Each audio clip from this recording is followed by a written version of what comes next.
السلام علیکم۔ Welcome to امی عزیر وائس۔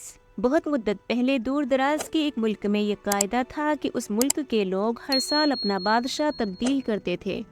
جو بھی بادشاہ بنتا وہ ایک عہد نامے پر دستخط کرتا کہ اس کی حکومت ایک سال مکمل ہونے کے بعد وہ اس عہدے سے دستبردار ہو جائے گا اور اس کو ایک دور دراز جزیرے پر چھوڑ دیا جائے گا جہاں سے وہ کبھی واپس نہیں آ سکے گا۔ جب ایک بادشاہ کا ایک سالہ دور حکومت مکمل ہو جاتا تو اسے ایک مخصوص جزیرے پر چھوڑ دیا جاتا جہاں وہ اپنی بقیہ زندگی گزارتا۔ اس موقع پر سب بادشاہ کو بہترین لباس پہنایا جاتا اور ہاتھی پر بٹھا کر اسے پورے ملک کا الوداع سفر کروایا جاتا جہاں وہ سب لوگوں کو آخری بار خیر و آباد کہتا۔ وہ بہت ہی افسوسناک اور غمزدہ لمحات ہوتے اور پھر وہاں کے لوگ بادشاہ کو اس جزیرے پر ہمیشہ کے لیے چھوڑ آتے۔ ایک مرتبہ لوگ اپنے پرانے بادشاہ کو جزیرے پر چھوڑ کر واپس آ رہے تھے کہ انہوں نے ایک ایسے سمندری جہاز کو دیکھا جو کچھ دیر پہلے ہی تباہ ہوا تھا، اور ایک نوجوان شخص نے خود کو بچانے کے لیے لکڑی کا ایک تختے کا سہارا لے رکھا تھا۔ چونکہ ان لوگوں کو ایک نئے بادشاہ کی بھی تلاش تھی، لہٰذا انہوں نے اس نوجوان شخص کو اپنی کشتی میں بٹھا لیا اور اپنے ملک لے آئے اور اس سے ایک سال کی حکومت کرنے کی درخواست کی۔ پہلے تو وہ نوجوان نہیں مانا، لیکن پھر وہ ایک سال کے لیے بادشاہ بننے پر رضامند ہو گیا۔ وہاں کے لوگوں نے اسے بادشاہت کے تمام اصول اور طریقے سمجھا دیے اور یہ بھی بتایا کہ ایک سال کے بعد وہ اسے فلاں مخصوص جزیرے پر چھوڑ آئیں گے۔ بادشاہت کے تیسرے دن ہی اس نوجوان بادشاہ نے اپنے وزیر سے کہا، مجھے وہ جگہ دکھائی جائے جہاں گزشتہ تمام بادشاہوں کو بھیجا گیا تھا۔ بادشاہ کی خواہش کا احترام کرتے ہوئے اسے وہ جزیرہ دکھانے کا اہتمام کیا گیا۔ وہ جزیرہ مکمل طور پر جنگل تھا اور جنگلی جانوروں سے بھرا ہوا تھا۔ ان جانوروں کی آوازیں جزیرے کے باہر تک سنائی دے رہی تھی۔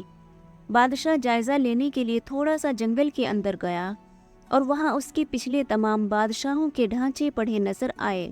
وہ سمجھ گیا کہ بہت جلد اس کا بھی یہی حال ہوگا اور جنگلی جانور اس کو چیر پھاڑ کر کھا جائیں گے۔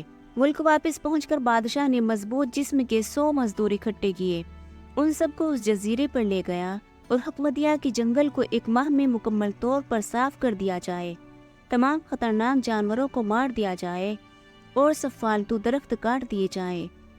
وہ ہر ماہ جزیرے کا دور کرتا اور کام کی نگرانی بھی کرتا۔ پہلے مہینے میں ہی تمام خطرناک جانوروں کو مار دیا گیا اور پھر بہت سے درخت بھی کاٹ دیے گئے۔ دوسرے ماہ تک جزیرہ مکمل طور پر صاف ہو چکا تھا۔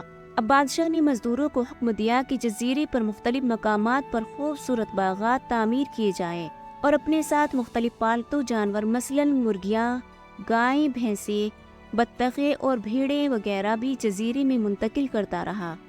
تیسرے مہینے میں بادشاہ نے اپنے مزدوروں کو حکم دیا کہ ایک شاندار گھر تعمیر کرے اور اس جزیرے پر ایک بڑی سی بندرگاہ بھی بنائے۔ گزرتے مہینوں کے ساتھ ساتھ وہ جزیرہ ایک خوبصورت شہر میں بدلتا جا رہا تھا۔ وہ نوجوان بادشاہ بہت سادہ لباس زیب تن کرتا اور اپنی ذات پر بہت کم خرچ کرتا اور اپنی بادشاہت کی زیادہ تر کمائی وہ جزیرے کو بنانے میں لگاتا رہا۔ 10 ماہ گزر جانے کے بعد بادشاہ نے اپنے وزیر سے کہا، میں جانتا ہوں کہ 2 مہینے بعد مجھے جزیرے میں چھوڑ دیا جائے گا، لیکن میں ابھی سے وہاں جانا چاہتا ہوں۔ وزیر اور دوسرے وزراء اس بات پر متفق نہیں ہوئے اور بادشاہ سے کہا، آپ کو 2 ماہ مزید صبر کرنا ہوگا تاکہ سال مکمل ہو جائے۔ سال پورا ہو جانے کے بعد ہی آپ کو اس جزیرے پر چھوڑا جائے گا۔ بالآخر 2 ماہ مکمل ہو گئے اور بادشاہت کا 1 سال ختم ہو گیا۔ حسب روایت وہاں کے لوگوں نے اپنے بادشاہ کو شاندار لباس پہنایا اور ہاتھی پر بٹھایا تاکہ وہ اپنی رعایا کو خیر و آباد کہہ سکے۔ خلاف توقع بادشاہ اپنی الوداع تقریب پر بہت ہی خوش تھا۔ لوگوں نے اس سے پوچھا، اس موقع پر تمام گزشتہ بادشاہ تو رو رہے ہوتے تھے لیکن آپ ہنس رہے ہیں، آپ کی اس قدر خوش ہونے کی وجہ کیا ہے؟ اس نوجوان بادشاہ نے جواب دیا، تم لوگوں نے داناؤں کا وہ قول نہیں سنا، جب تم ایک چھوٹے بچے کی صورت میں اس دنیا میں آتے ہو تو تم رو رہے ہوتے ہو اور باقی لوگ سب ہنس رہے ہوتے ہیں۔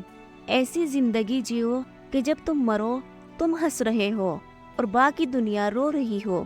میں نے ایسی ہی زندگی گزاری ہے جس وقت تمام بادشاہ محل کی رنگینیوں میں کھوئے ہوئے ہوتے تھے تو میں اس وقت اپنے مستقبل کے بارے میں سوچتا تھا اور اس کے لیے لائلہ عمل تیار کرتا تھا۔